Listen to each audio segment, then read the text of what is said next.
little louder. I didn't even hear it. There you go.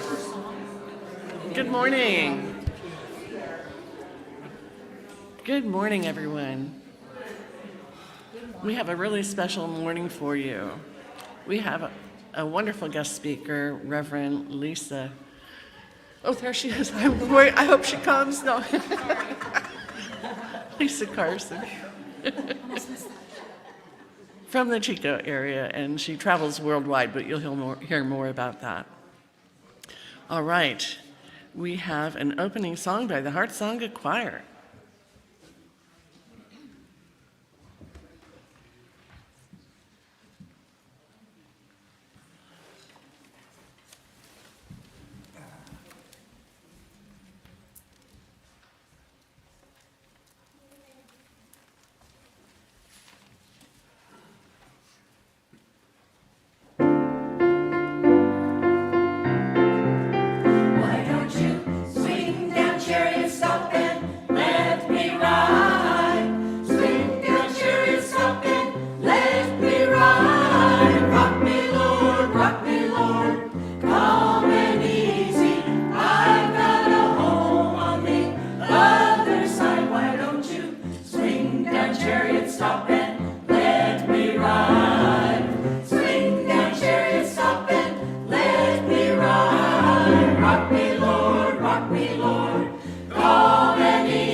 That had to be fun to practice.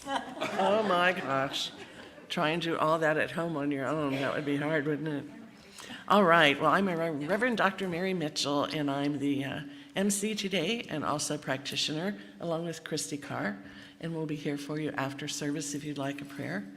And we just say hi to Shirley. She's not a practitioner anymore, but we love her. Yeah. She's a sweetheart. She'll always be a practitioner. But yeah, take some time. You know, when you hit 90, you want to slow down a little bit.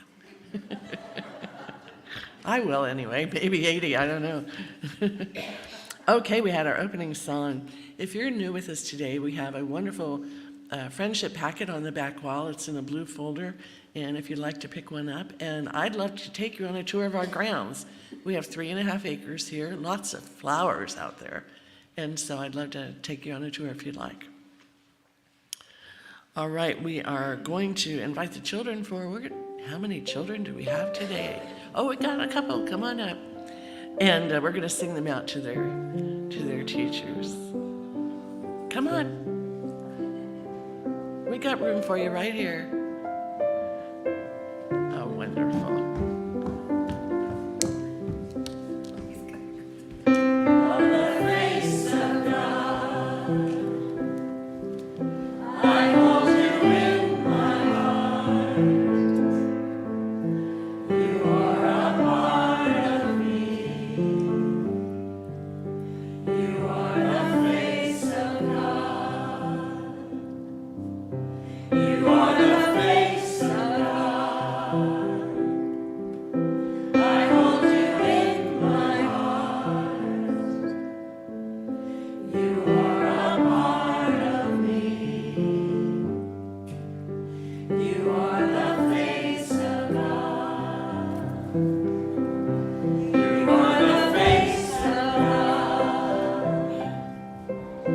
I hold you in my heart. You are a part of me. You are the face of God. Oh, we are, aren't we? We are, and that's so wonderful. All right. I'd like to thank everyone who came here early, and we've got Joey and Lindy at the sound booth, and Doug at the usher greeter position at the door. We're glad you're here. And Christy and I are here for you. And the kitchen cookies have done something real special in the kitchen, so after service, check that out. All right, if you would silence your cell phone, I'd appreciate that very much. And we have some announcements, of course. Now, Reverend Sue and Shirley are going to have this really cool Sage workshop. And it's called Young and Old, the dance between young and old. That is going to be fun. That is going to be fun. That'll be Saturday, June 1st, 9:30 in the morning till 12:30. And then we have the Rainbow Love Circle Connection. Christy, did you want to talk about that?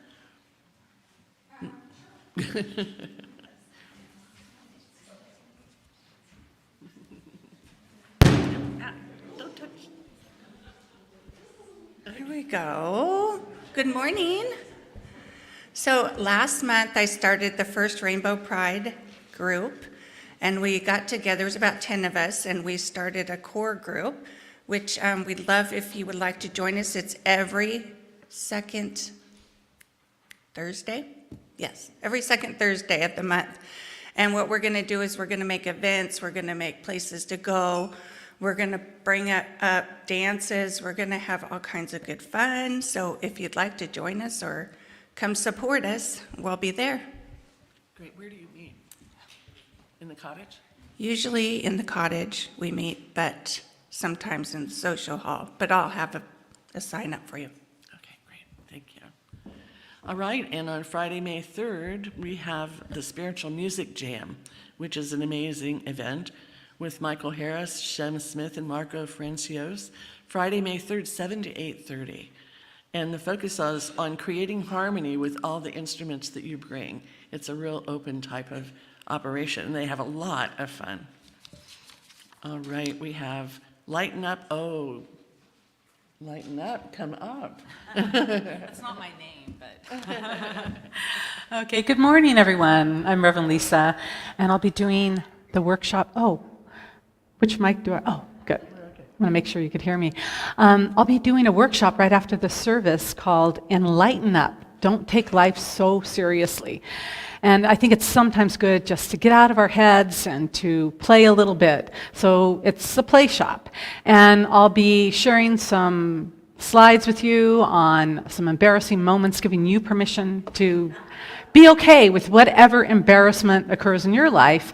And we'll also be doing a little improv for those of you who've done that before. So it's a real participatory thing. It's non-threatening at all. Nobody's they'll hopefully laugh with you, not at you, and we can just have a little fun. So it'll be right after the service from 12 to 1:30, I think, approximately. And in here, yes, because I'll need to use the screen. So if you have any questions, see me afterwards. I'm also selling some scarves that I brought back from Thailand with me. And you could meet us at the table afterwards, but they're nice gifts for anybody in your life. All right, thank you. You. Don't tell Paul. Yeah, they're really beautiful, really beautiful. On Monday, May 20th, we are going to join with a lot of other organizations at the Civic Auditorium. It's called the Homeless Connect Project. We're going to be taking shoes for souls, shoes for the people, and socks, and that's always a big event. Last year, we gave over 200 pair out, and they were just so thrilled to get them. So if you'd like to help, I think there's a sign up out there, and set up the display and be happy to see so many smiling faces when they get a pair of shoes they can really wear. And then on Friday, May 24th, we connect with the Hope Van, which serves the homeless, and it's on Breslauer Way. And we also bring some warm food in the morning for them. So if you'd like to participate in that, check with Reverend Sue. It's an amazing experience. Speak Your Truth, Poetry and Pose, open mic night with Shem Smith, Friday, May 24th, 7 to 9. And I've heard this is fabulous. I don't go out in the evening much anymore, but you can sing, speak, play a tune on a guitar, whatever feels good to you, and they can be your own compositions. And it's really amazing to see how gifted people are when they come up and share their talent. The men's group, Monday, May 27th, 7 to 9 with Roy Wolfstead, and the group is centered around creating friendships among the men in the congregation, allowing each man to become a better human being. Don't we all want that? We all do. The bookstore will be closed Monday, May 27th for Memorial Day. Amazing, it's coming up that fast, isn't it? And then the SOAR group, Spirit of Adventure Renewed, on Friday, May 31st, going to historic Red Bluff. If you haven't hung around in Red Bluff, it's the most fascinating town, very historic. And it's Friday, May 31st. And Cher is in the front row if you want to check what time, where you're meeting, and all that stuff. Well, whoops, a back page. Already did that. All right. If you remember, I also have a prison ministry, and with a gentleman in prison for life, Michael Nichols. And last year, around May, he had a real amazing experience with a family of robins while he was in the hole. We made that into an article, his experience, and it was in the May issue of Science of Mind magazine last year. Well, he's had more experiences with robins showing up at unusual times right outside his window. And I'm not going to tell you anymore because it's fascinating. We have it in Science of Mind May issue now. And I've made 15 copies, and they're on the board desk if you'd like to check it out. We've been corresponding since 2009, and he knows Science of Mind saved his life in prison, and so he's a real advocate for principles and practices in meditation. So I hope you like it. All right, I think that's it. So we're going to have, where's Susan? There you are. You're going to do a reading. And then we're going to hear the bell. Christy will do the bell 3 times. And that gives you a chance to really embody the reading, what you're hearing. And then after that, we will have a prayer by me. It's a good thing I saw that. I had bronchitis for 2 weeks, and I'm feeling great, but I'm a little spacey, so. Anyway, all right.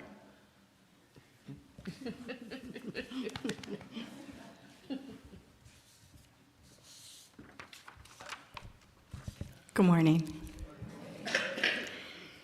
This morning's reading is titled Metaphors, and it is written by Todd Michael from the 12 Conditions of a Miracle. Alignment is analogous to what a sailor does without a sailboat. Excuse me, with a sailboat. That is my own metaphor, without a sailboat. That just came from inner me, playing with today's theme. Metaphors. Alignment is analogous to what a sailor does with a sailboat. The currents of the winds and water surging all around a sailor are constantly changing, very difficult to predict, and totally out of his control.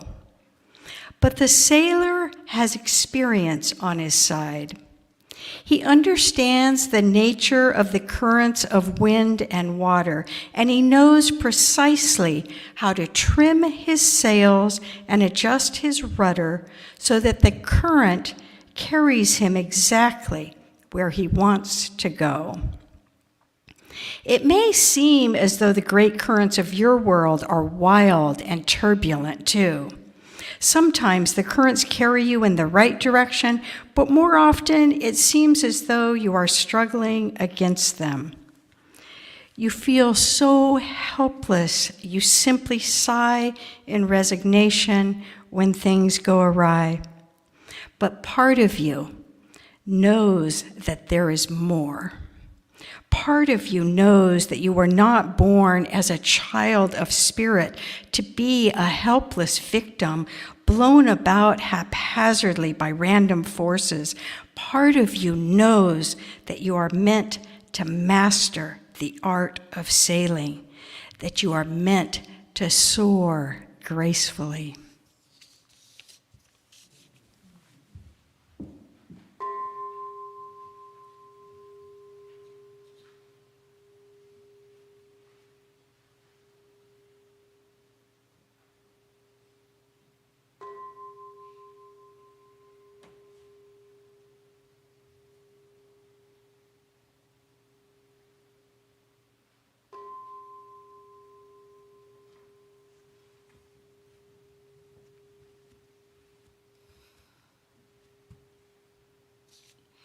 This morning we soar in the energy of the one that created all, that created you and me and the universe. Every beautiful flower, every beautiful star, every beautiful animal. When we stand and look around us in nature, our hearts soar with love and adoration for what is, knowing it was created by an infinite intelligence that wanted to express itself in infinite ways. So every day as I am grateful for recognizing that in my life, my heart soars in ways sometimes anticipated. But it feels so good to know that we are part of the one. So in great thanksgiving, I look forward to many years and many days and many hours of just pure pleasure, seeing the gifts of God. And I release these words to the universe in great gratitude for what is. And so it is. And you, dear one, now. Get this.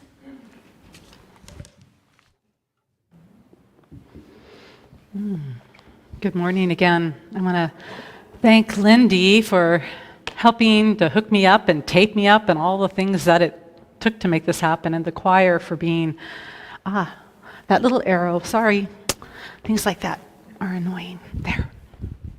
Oh, it's still there. You have control over that, though. Anyway, it's great to be back here. I was, I think, last year in August, and I really can't think of a center that's so beautiful on the inside and out. Like Reverend Mary said, take her up on the walk and see the gardens. It's just so beautiful. So I'm grateful to be back here. And also okay, let me go ahead and make sure this is going to work. There we go. The title of my talk, Enlighten Up, Create a Life You Can Live In. I want you to think at the beginning here of a time in your life where you kind of felt stuck. You weren't really moving forward or back. You were just kind of staying in one place. You were comfortable, but maybe you weren't all that happy. Got it? Basically, you didn't want to fail. You might have been afraid to move forward. You just wanted everything to turn out perfectly. We have two platforms that we often view life from.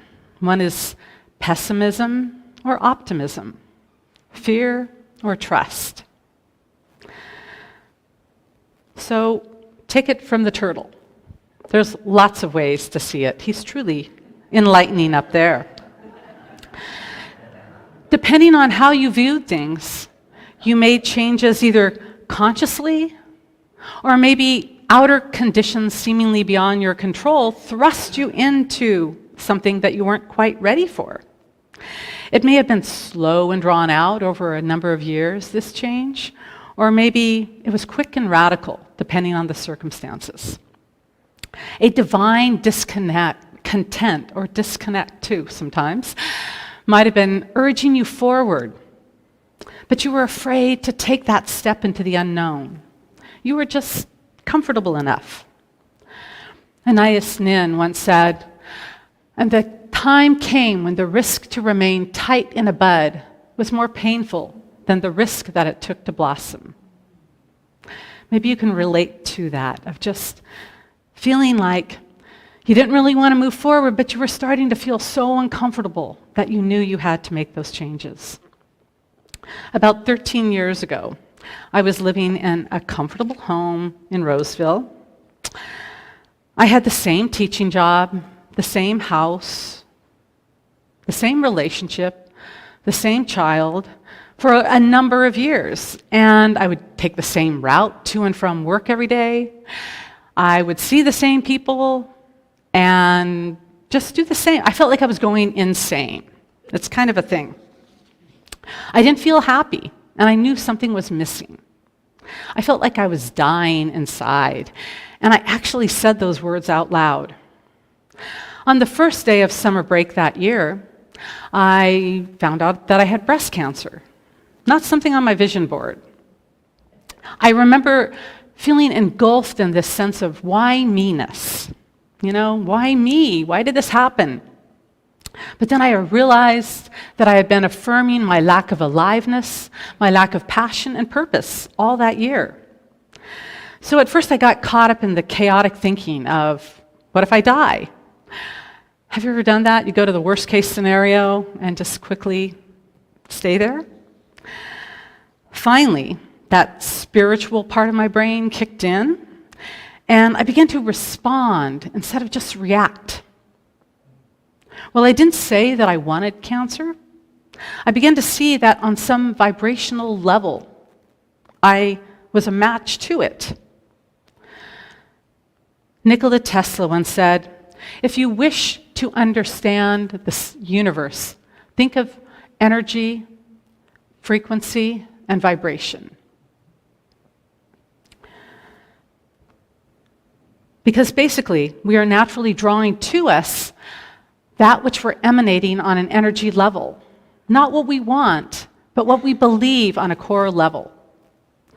So feeling like I wasn't fully living, this wake-up call in the form of cancer was really a gift. I knew that I had to lighten up on many levels in my life. This morning, I want to share with you some of the tools that I discovered so that hopefully you can incorporate some into your life and begin living a life that really is worth being in and expressing fully in. So the first step is to question your thoughts and beliefs. How many of you are familiar with the work of Byron Katie? Anybody? Good. Okay, so you know that she has a series of questions that she asks. First is it true? Can you absolutely be sure that it's true? And then who would you be without that thought? I love that one. There's such freedom in turning that around and saying, wait a moment, if that thought, that limiting thought didn't even exist, who would I be? So basically, these questions help get us through our flawed thinking. And think about all the crazy things that you've maybe believed in your life. Well, actually, don't think about them right now. But I know that I, too, have believed a series of untruths over the years. Not from the media necessarily, but from the reporter in my own mind that grabs on to lots of fearful BS or belief systems, and then makes up stories about them and reports them back to me. Anyone have one of those? My brain would create sensational headlines of all the things that could go wrong on a daily basis. It's like one of those 24-hour news channels where you just keep on hearing the same stuff repeated a little bit more intensely the next time. It takes one little idea and makes it the most significant thing in your consciousness, even though you're trying to get away from it. It's like that amygdala part of your brain that's trying to keep you safe. It's that reporter that you just can't shut up. Take it from the awkward Yeti. He's talking to his brain. The brain says, I feel anxious. Why? I'm dwelling on something terrible, an unsolvable problem in our life. That's horrible. What is it? You've got to tell me. I'm not sure, dude. Probably something, though. How many of us realize that we're really not dwelling on anything at all? It's just an accumulation of different thoughts that have floated by. I want you to think of something that you're maybe concerned with in your life right now. Keep it simple and ask yourself if you believe that it's a fact or just some thought you're entertaining. In order to enlighten up, we truly must question our beliefs, thoughts, and assumptions. If you can't find validity in their being, just change the channel of your brain. You're literally one thought away from a different perspective. So focus on something that you want to experience, not what you're afraid of. The second step is don't judge. Here we have Stephen Hawking who said, however difficult life may seem, there is always something you can do and succeed at. Now, Stephen Hawking was an amazing man because he talked about how being diagnosed with ALS, the disease that made him immobile and unable to speak, was truly an incredible gift because when he was younger and in college, he was kind of running around, scattering his energy into different arenas and not really focusing on anything. But once he was stuck in his body, he was able to truly concentrate, focus, and come up with incredible cosmological discoveries and advances. So there are lots of stories that we hear over time of people like in unhappy jobs, they're fired or they quit, and then they're finally able to pursue that passion that they wanted for so long. Even the loss of a relationship can bring in more of an aligned one. Or having to move out of a town or home can open up a whole new environment, more stimulating to your growth. So when we get our judgment out of the way, we allow more flow to come in and create a whole new arena of possibilities. It's like we take off the blinders of limiting beliefs in that way. Now, I don't know who has heard of this book, A Happy Pocket Full of Money. Anybody? I really don't like the title because it focuses on money, but it covers every area of life, and it's kind of a basic idea of quantum physics. It simplifies it in many ways. And so the author, David Cameron, states, get excited about your images, energize them with positive emotion. Emotions are energy in motion. Once again, everything is energy.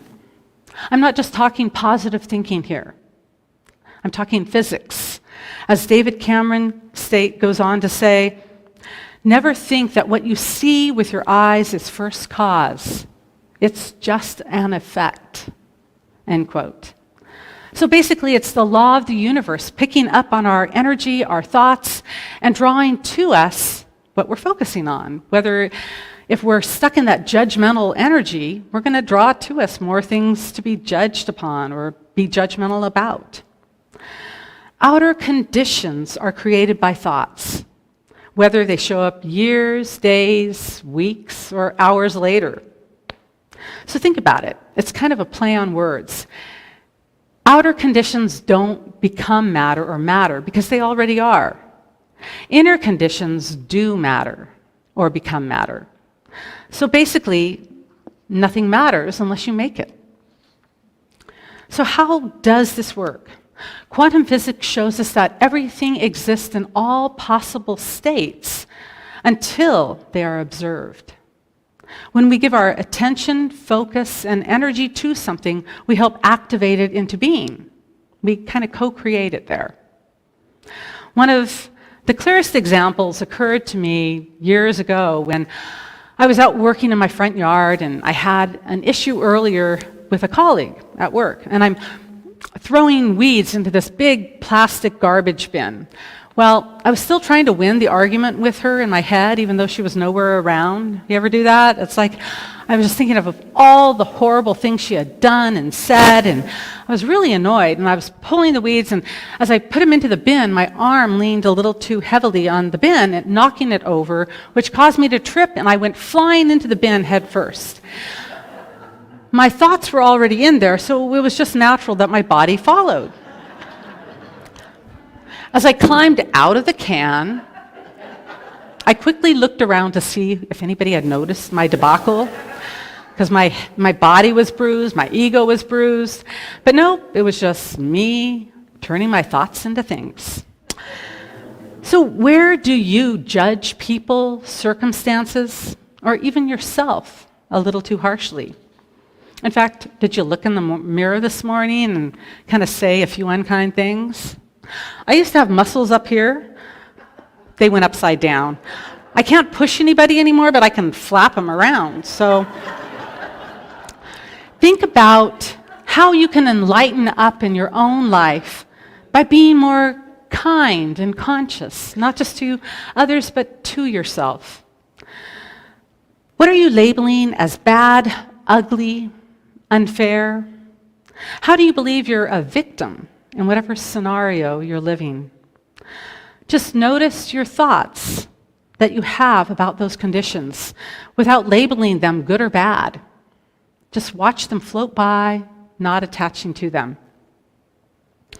You also don't know the reasons why someone is behaving as they did. Maybe they cried themselves to sleep the night before. Maybe they had just been deeply hurt. The person who was rude to you or cut you off in traffic, maybe they were doing the very best thing they could do in that moment to survive.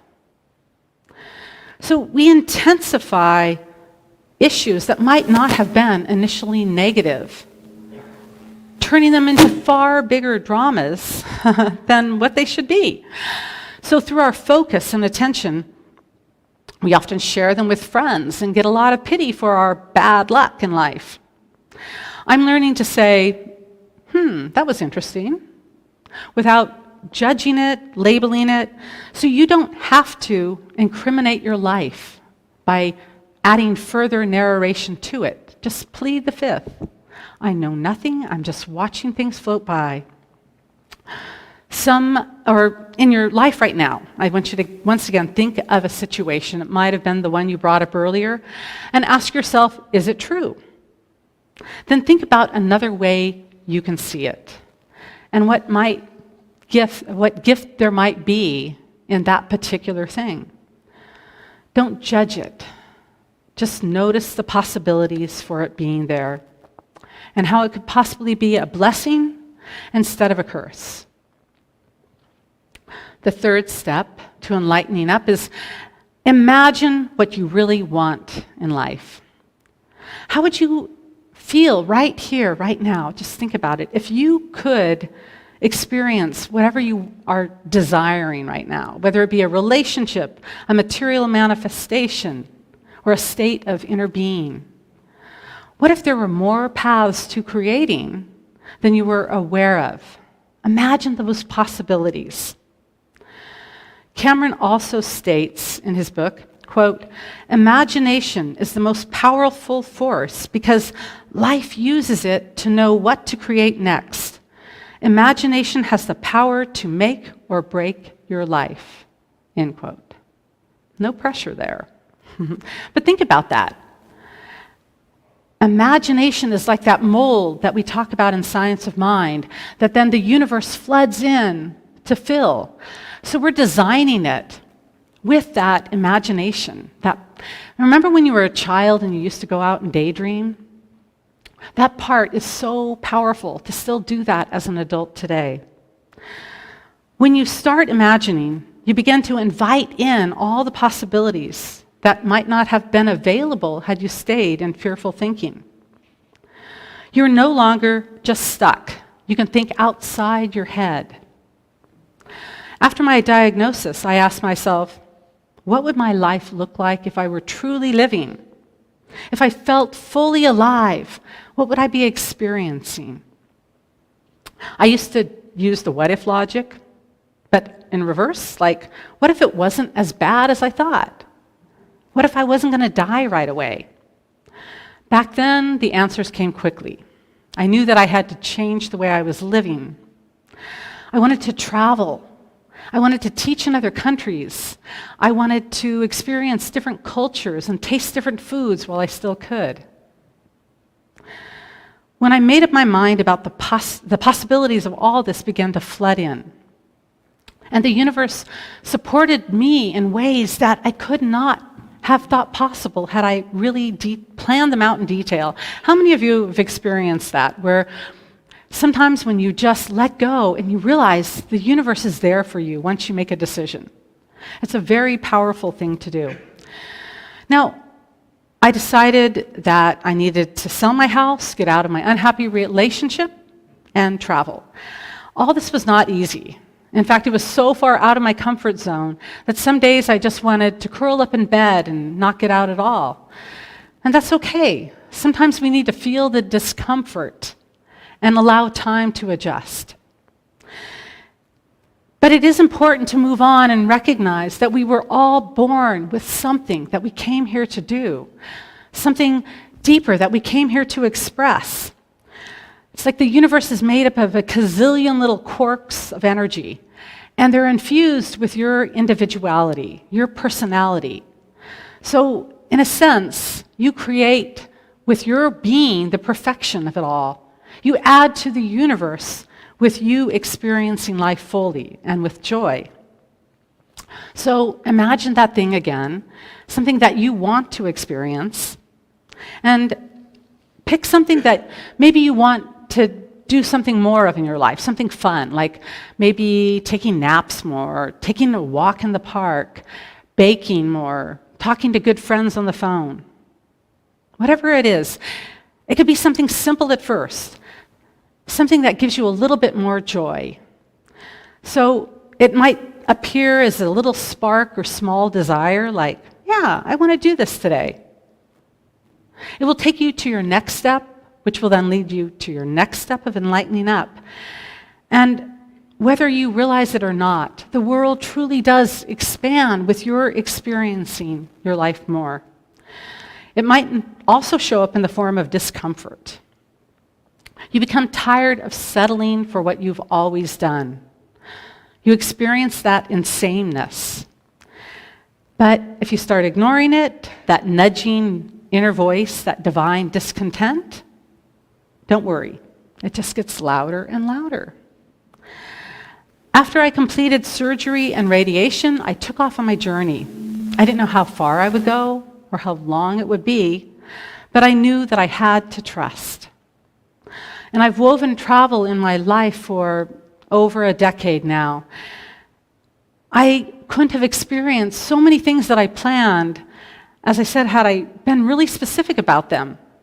I was supported financially and with guidance in ways that were, to me, seemingly unimaginable at the time. Another personal example toward moving towards something, even if you don't have the path all figured out yet, it occurred one night when I was riding my bicycle home from a workshop in India, and my light on my bike went out, my only flashlight.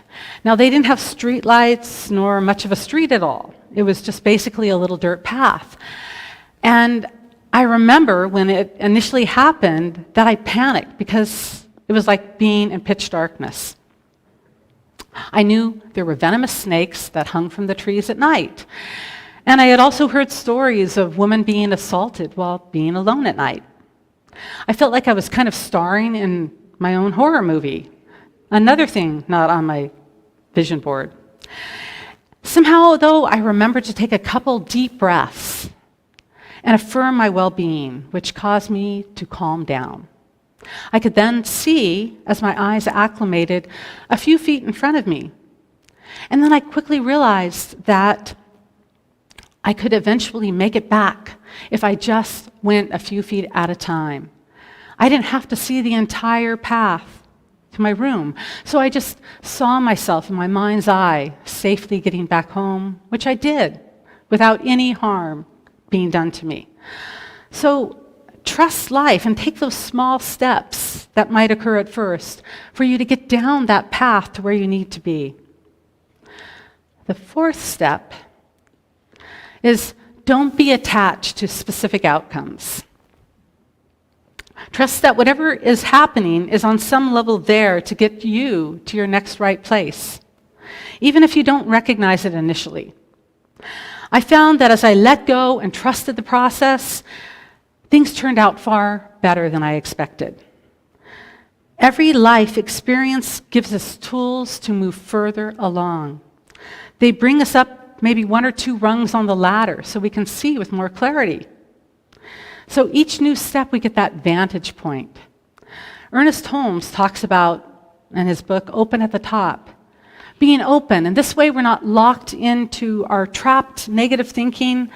And then we can increase our expansion as we take each new leap of faith. Serendipities come when you least expect them sometimes, but they won't arrive if you don't believe they're possible. And once again, if you're open to, with your inner guidance, to direct you to things that you could not have imagined before, just trust that they are there. In fact, Einstein said, quote, "I have no special talents. I'm only passionately curious." So don't be afraid to be curious enough to try something new. You might not have considered this before, but it could open up a whole new arena of living for you. Last year when I was in Thailand, I was at the airport and I got out of the airport and onto the wrong bus. Well, I blame it on lots of little things like language barriers, but bottom line is, after about 8 hours, we arrived at a little town down south. It was not what I expected, but I was so delighted when I got there. It was a whole little area that I had never explored before in Thailand, and I met new people, I had job possibilities, all these things that I would not have had before had I been really stuck in specifics on where I needed to be. So don't limit yourself by being so rigid that you're not open to new outcomes. You might not realize all the good the universe can conjure up. In fact, the fifth step is let go of the opinions of others. Now, this can be an ongoing challenge. I know that we seek support from others, but it can also hinder us and keep us playing small. When I first took off on my journey, my mother shared every fear-based scenario on all the ways I could die out there. Anybody have a mother like that? She did not know that her fears did not have to become my reality, although they did come close a few times. So we can hang on to a comment or an opinion that was given to us early on and disregard some life dreams because we believe them. We might redirect what we wanted to do in life because some opinionated or clueless adult said something that then changed our life trajectory. Some people might be critical, as they think your actions make them look bad. Maybe they don't want you to change or improve, as your mediocrity might serve them in some way. Don't look at the many likes you get on social media or read those comments too closely. No one can fully understand you and the life you came to live as this spiritual being having your own human experience. So don't let anyone talk you out of those dreams and possibilities. The sixth step, which I hope you'll recognize, is trust and release. Also our last step of treatment. We don't need to tell the universe how to do its job. In fact, this energy that created everything from the tiniest sprouts to enormous planets and galaxies has a pretty good track record. The ingredients for creation is pretty solid, wouldn't you say? So we are here by divine appointment, expressing what we came to do, or simply stated, it's to evolve life itself. So trust that everything on your path is truly here for your greater good, whether you recognize it or not. The circumstances are being transformed for your higher good. And remember that a bad day for the dinosaurs was a pretty awesome beginning for most all other life forms, including ours. Out of chaos came new creation. Now, I'm going to kind of just reduce this down for all of us, make it simple. One day, you're given a bowl of white flour, aka your life. Now, you're not sure why it's there, but you know it needs something more. It's very bland and boring looking.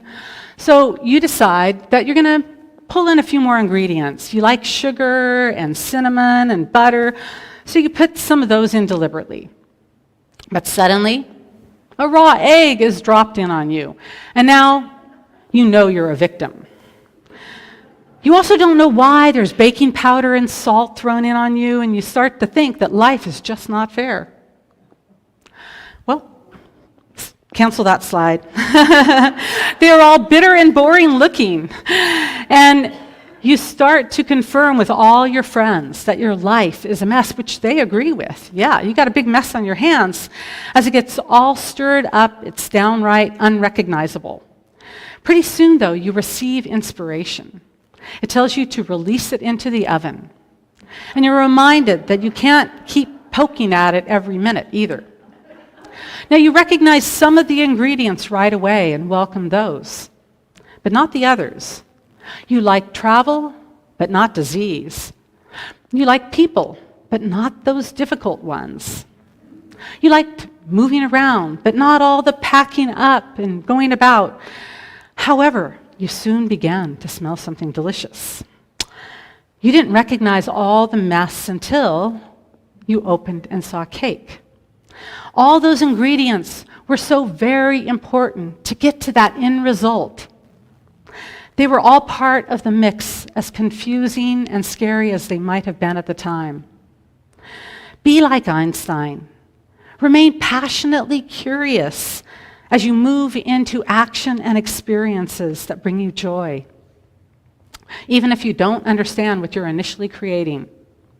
Don't judge the mess or the appearance, but bless it all and know that it helps you enlighten up and trust that's all perfect. And now let's go into our healing prayer. Just like to invite you to take a deep breath in and close your eyes if you choose. And know with me that we're all unique, individual blessings of spirit. We're all here on our own divine plan, drawing to us the perfect right life so we could further our development. And so I know that for each person here, they take these tools out into their world and they know that everything is perfect on some level. Everything is evolving to take them to a beautiful, high, new vision of their life. And so for this, I am very grateful and so appreciative of how life surprises and delights us. I release this now to Divine Mind, and together we affirm by saying, and so it is. Thank you so much.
I love it when they can't clap too soon. They're just embodying the words. You guys are great. Really great. Thank you. All right, if the ushers would come forward, please.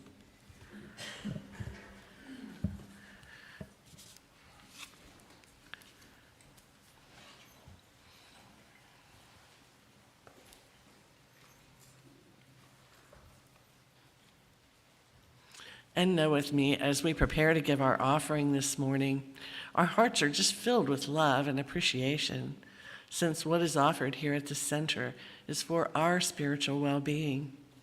I'm filled with gratitude, knowing that life stays in balance, because as I give, I do receive.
I give great thanks for the blessed donations received in the offering this morning.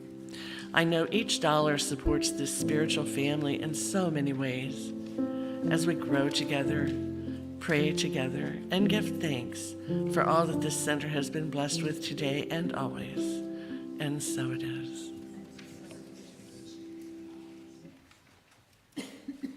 All right, we have some goodies in the social hall for you. We have a closing song, and we're just really, really appreciative that you came to talk with us today. Didn't you appreciate her talk? It was great.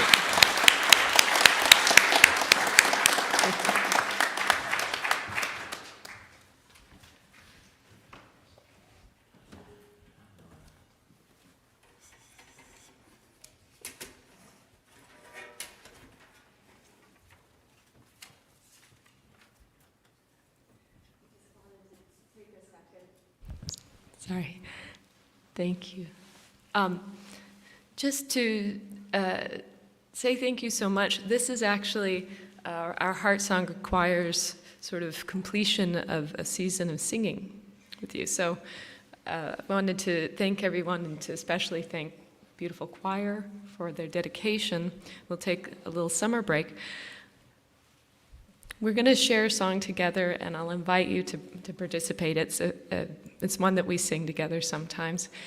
And also to just consider that you might enjoy singing with us. I think we'll try to join, not in like an official capacity, but we may come back in August. But usually our singing season begins in September. And we'll start the first Thursday. We meet Thursday evenings from 7 to 9. So maybe think about it, enjoy the singing, and have a beautiful summer.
enjoy your day. Thanks for being here.